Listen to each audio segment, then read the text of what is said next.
आज उस माँ से पूछो कि जिस तरीके से वो अकेली माँ है, सिंगल मदर है, उसके पास में और कोई ऑप्शन ही नहीं, एक ही बेटा था वो भी चला गया, अब किसको जिम्मेदार करेगी?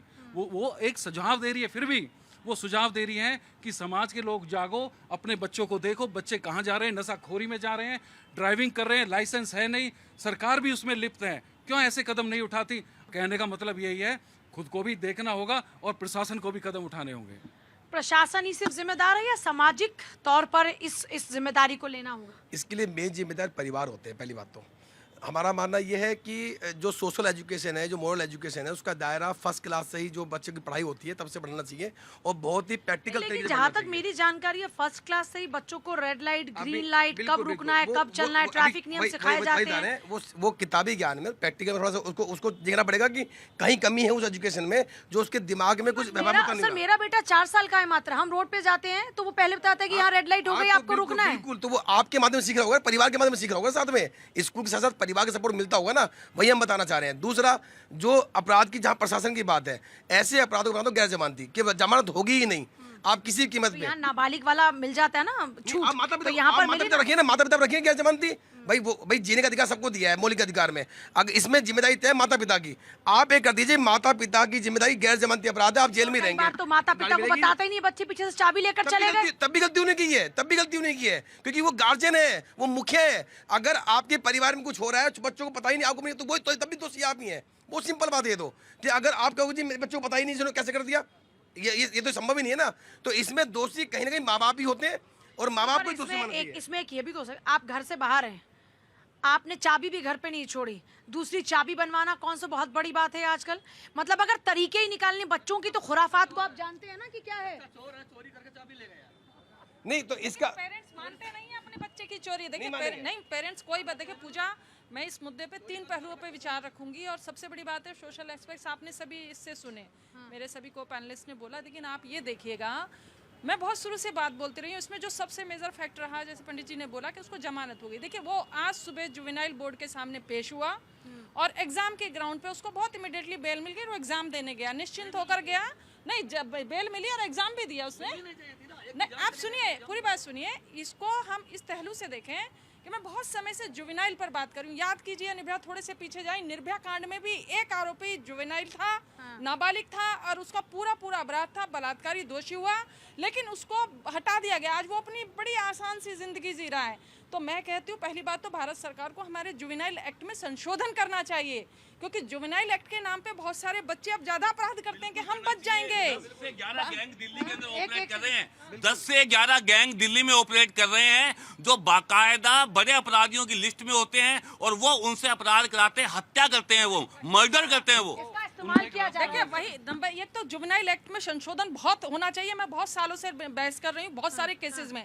अब बात आती है मोटर व्हीकल एक्ट, हम फिर थोड़ा सा पीछे चलते हैं। आपको याद होगा चेंज हुआ था, अगर इस तरह के एक्सीडेंट जब केस होते हैं तो थाने से जमानत हो जाती है, जेल भी नहीं जाता, कितनी बार कोर्ट से भी नहीं होता, थाने से जमानत होकर केस लड़ता है।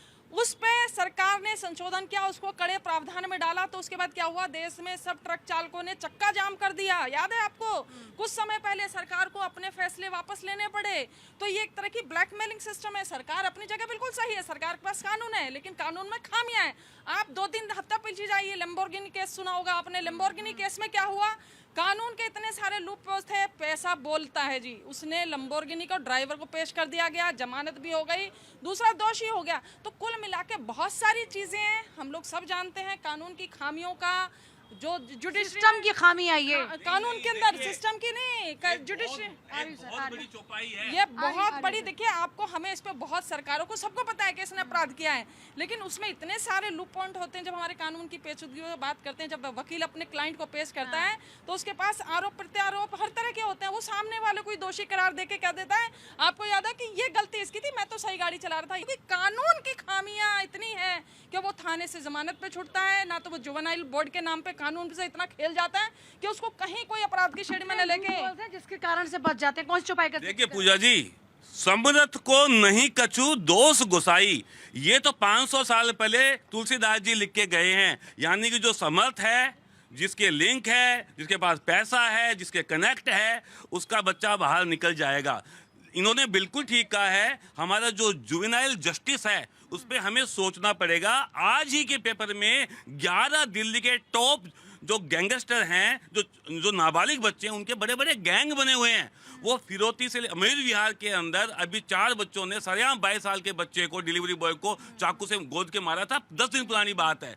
ऐसी तमाम घटनाएं समाज में हो रही है और वो चूंकि 18 साल से 17 साल के बच्चे हैं वो निकल जाते हैं। वो आप किसी भी हिस्ट्री शीटर से कम नहीं है। सारे अपराध वो करते हैं। बड़े बड़े जितने भी जो गैंगस्टर है वो उनको ऑपरेट करते हैं और अपना काम करवाते हैं।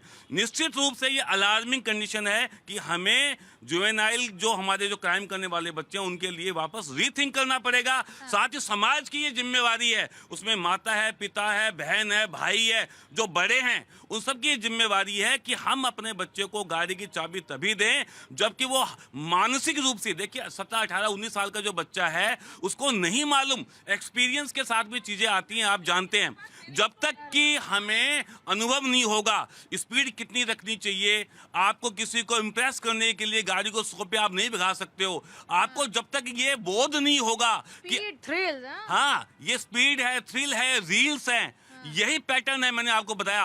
और गर्लफ्रेंड को अभी कानपुर में जो कांड हुआ है वो तो फेयरवेल पार्टी से निकलते हुए कितने सारे लोगों को रौंद के गया है। तो देखिए इसके पीछे मैं आपको बता रहा हूँ मानसिकता, और ये हमें बिल्कुल जैसे अभी इन्होंने बोला कि पारिवारिक संवाद की नितांत कमी हो गई है। हर व्यक्ति अपने फोन के अंदर और अपने साथ में अपनी जिंदगी जी रहा है। जब तक ये हम एक साथ बैठ करके बच्चों को बताएंगे नहीं कि कल को अगर तेरा हो गया बेटा एक्सीडेंट तो हमारा क्या होगा, जब तक पर्सनली इस चीज को नहीं लिया जाएगा, ये जो चीजें बढ़ने वाली है कम नहीं होने वाली। जरा पब्लिक के पास जाऊंगी, कैसे कम होंगे इस तरह के एक्सीडेंट्स? इसमें देखिए पूजा मैम, सबसे पहले तो माँ बाप का दोष होता ही है। कोई भी माँ बाप हो, अगर बच्चे को समझाएंगे और बताएंगे कि हम बाहर जा रहे हैं और कैसे चलना है, कैसे आना है, कैसे रहना है, दूसरों का भी ख्याल रखना है। लेकिन आजकल तो माँ बाप के पास टाइम है नहीं। बच्चे को भेज दिया स्कूल, खुद चले गए जॉब पे, केयर टेकर एक रख लिया। लेकिन ये तो नहीं कह सकते ना कि वो काम करना छोड़ दें कि बच्चे के लिए आप कह रहे हैं। फिर माँ बाप उसके भविष्य के लिए कई दफा मेहनत करते हैं। जिस बच्चे के लिए आप कमा रही हो वो बच्चा ही नहीं बचेगा तो कमा के करोगी क्या, ये बताओ ना मुझे। तो आप कह रहे हैं कि माँ बाप काम ना करें, अरे बच्चे को इसे करे तो बच्चे को तो ख्याल रखोगे। ये तो सबकी इंडिविजुअल चॉइस है बच्चे ना को कि हम जब तक हमारा लॉ एंड ऑर्डर सही नहीं होगा, जब तक मेरा कानून सही नहीं होगा, जब तक लोगों के अंदर भय नहीं होगा, तब तक ये चीजें नहीं रुकेगी। एक सेकंड। अभी जो लड़के को जमानत मिल गया उसको जमानत नहीं मिलना चाहिए था। वो अभी जमानत मिल गया, एक नहीं फिर 4 केस करेगा वो, फिर चौथा एक्सीडेंट करेगा वो, क्योंकि उससे कॉन्फिडेंस हो गया कि भाई आज मैंने एक को मारा, कल दूसरा को मारूंगा, फिर मैं छूट जाऊंगा। आप कह रहे हैं इंटेंशनली इस तरह से एक्सीडेंट्स किए जा रहे हैं। हाँ, इसको जो है ना डर भय होना चाहिए लोगों में, होना चाहिए। हाँ जी, कि आप क्या कहते हैं, कहाँ से हम सुधार करने की जरूरत है कि इस तरह बच्चे बेलगाम ना हो जाएं कि सड़कों पर किसी की जान पर बनाए? और ना सिर्फ बच्चे बल्कि बच्चे क्या बड़ों से भी एक्सीडेंट होते हैं। देखिए मैडम, बात यह है कि माँ बाप को बच्चों पे नज़र तो रखनी चाहिए, ठीक है। कहीं भी है, हमारे भी बच्चे हैं, हमारे भी बच्चे पढ़ते लिखते हैं। तो हम अभी भी आज एडमिशन जैसे कि पेपर देने गए तो हम अभी भी बच्चों के घर में फ़ोन करके पूछे कि बच्चे आए कि नहीं आए। तो ये चीज़ होती है कि बच्चों अगर कहीं जा रहा है, किसी के साथ जा रहा है, तो उस पर नज़र रखना चाहिए कि गलत लड़के के साथ, कोई हफिंग पीने वाले के साथ तो नहीं चले जाते हैं, कोई नशा करने वाले के पास तो नहीं चले जाते। बच्चों पे नज़र रखना ज़रूरी होता है। इस तरीके से ही रुक सकते हैं इस तरह के अपराध। देखो, हर एक आदमी को अपना वो होता है कि हमारा बच्चा कैसे अच्छा बने, अच्छा रहे, ठीक है। तो